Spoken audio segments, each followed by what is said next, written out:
graphics card prices recently took a hit. But to be honest, they're still far from what I would consider a good deal. So when people ask me for advice for a new gaming build, I usually still recommend waiting. But what about PC builds for productivity? Waiting may be an option for a gaming rig, but if you have to get things done, like editing photos or videos or something like that, you may need to get a PC now. And potentially you can get away without a dedicated graphics card, or at the very least bridge some time till prices finally meet the MSRP. So this is such a build. No dedicated graphics card, but instead it relies on the iGPU. And in total, this whole PC costs less than a 3060 Ti right now. Obviously, there is still plenty of space for a graphics card that could be added down the road, and this is something I kept in mind when choosing parts for this build. I go in detail about the part selection in a bit, but first, enjoy this 30-second build montage.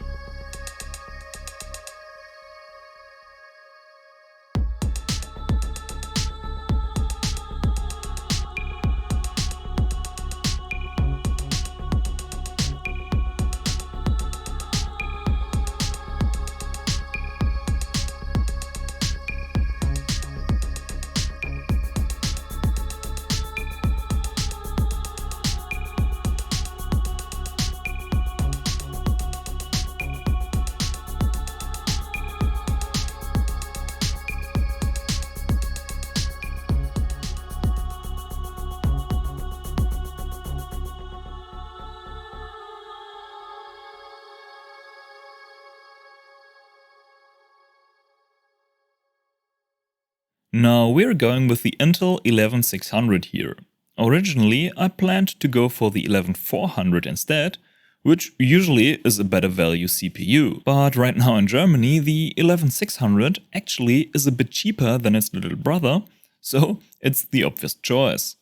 We're pairing that with a B560 series motherboard from MSI. Overclocking margins for the current generation of CPUs are basically non-existent, so it wouldn't make too much sense going for a Z-series motherboard and K-SKU CPU. So B560 it is, the B560M Bazooka by MSI to be exact. This is a somewhat budget to mid-range board, which is perfectly capable for the 11600, even allowing some headroom for a potential upgrade towards the 11700. One thing to add though, make sure to select either of the 135 watt cooler options in the BIOS, or the CPU will be restricted to 65 watts.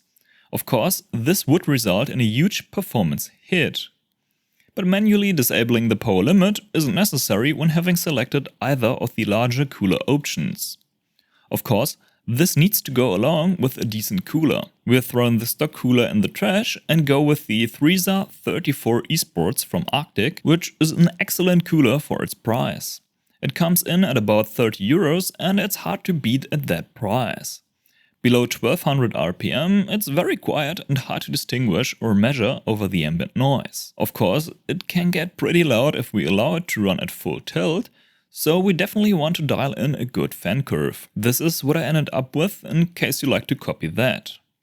Noise-wise, I'm very happy with this build as it's barely noticeable, even when doing somewhat heavy tasks like video editing. And the performance in my editing program of choice, which is DaVinci Resolve, is decent as well. Now this obviously isn't a high-end workstation, but for a budget build, this holds up pretty well when editing common H.264 footage. This is 4K video out of a Mavic Mini 2 and playback and scrubbing is totally workable in a 4K timeline. At half the resolution, the editing experience even is pretty smooth already.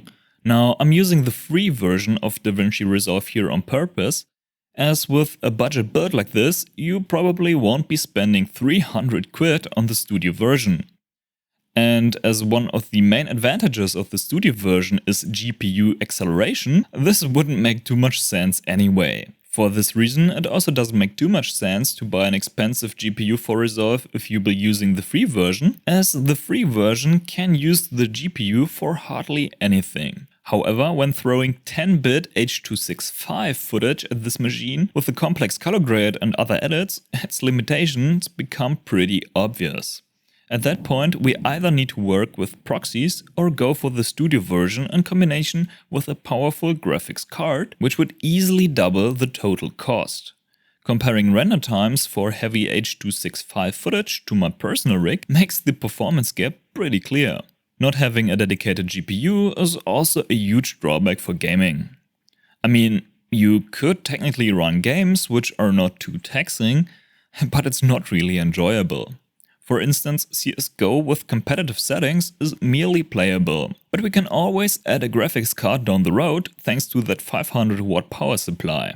Now, 500 watts obviously is way too generous for this rig as it is right now, but this build actually is for a friend and who knows whether he might get into gaming or more serious with video editing going forward.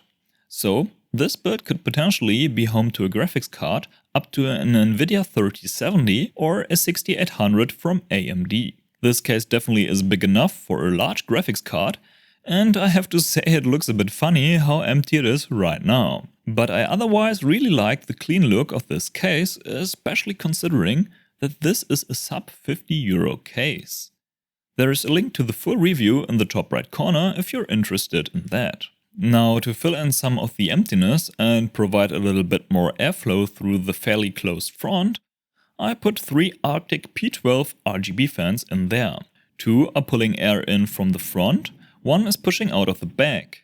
It's the new RGB version of the extremely popular P12 fan, and I have to say, performance-wise, there doesn't seem to be a huge compromise for the RGB. I'll have a video coming up comparing the cooling and noise performance to their non-RGB counterparts, so make sure to hit subscribe if you don't want to miss that.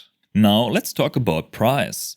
In total, this build cost me slightly over €700, and for that I'm very happy of how it turned out. I hope you enjoyed this one, which definitely was a bit of a different video than usual. And I see you in the next video.